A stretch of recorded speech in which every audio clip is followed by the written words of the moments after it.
question.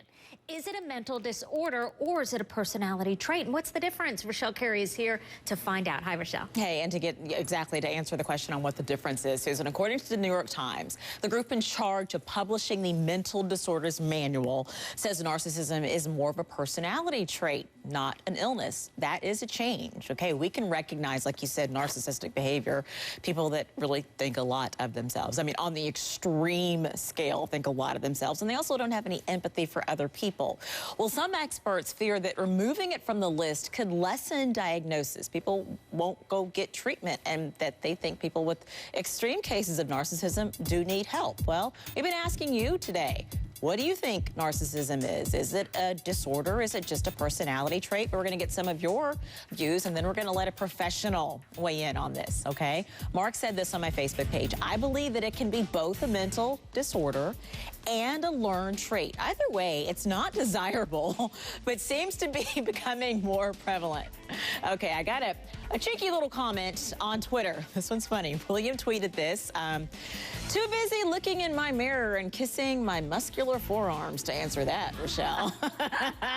Couldn't let that pass, William. That was funny. You wanted some attention, and we gave you some. Okay, okay, let's talk about this with Paula Bloom. Isn't that good, Paula? Yeah, I just had my makeup done, so I'm feeling great. Paula is a clinical psychologist, and she joins us to let us put the question to her, narcissism.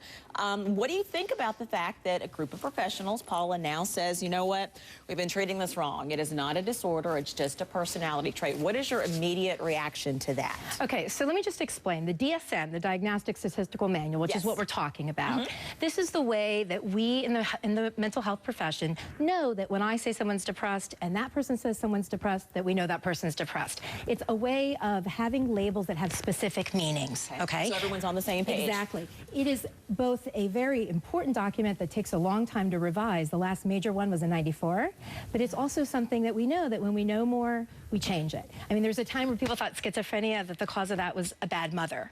And now we know, we give medication, and there's that kind of thing. Sure. So there's a difference between the way people in the world talk about narcissism and the way we psychologists. It's very specific for psychologists. It's not just like you're self-absorbed. It's a specific type of self-absorption. It's a specific sensitivity. It's not just she talks about herself all the time. Totally not. You know, then most of us on Facebook and Twitter, like, seriously.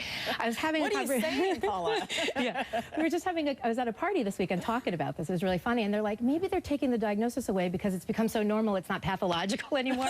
Not at all the way we do things. It's based on research, and it's something, a very important, deliberate decision. But again, it's not written in stone. So is it a disorder? I believe it is a disorder, but I'm a clinical person. I'm the one who that manual is written for, and that I'm not the one doing the research and that kind of thing. It's very important that we researchers, and a lot of the people who are speaking out, there's a big schism a lot of times between the researchers and those of us in the field. And I'm grateful for the researchers, because it's easy when you're in the field to get isolated and just do your little thing and not be aware of, oh, maybe there's a better, different way now to treat something. Well, let me ask you this, because it seems that part of the divide is that some people are saying if you're not going to be able to label people narcissistic, then the very people that need the help the most are not going to go get help. It's actually interesting you say that, because a lot of times narcissists, one of the characteristics is you don't think you have a problem. Right. So people don't come in for narcissism. The people who often get treated for narcissism, they're either dragged in by a spouse to couples therapy because they're a pain in the butt, or they get depressed because of whatever, and then that would bring them in. But I don't know that I've ever had someone come in and say, you know what, I think I have a narcissism problem.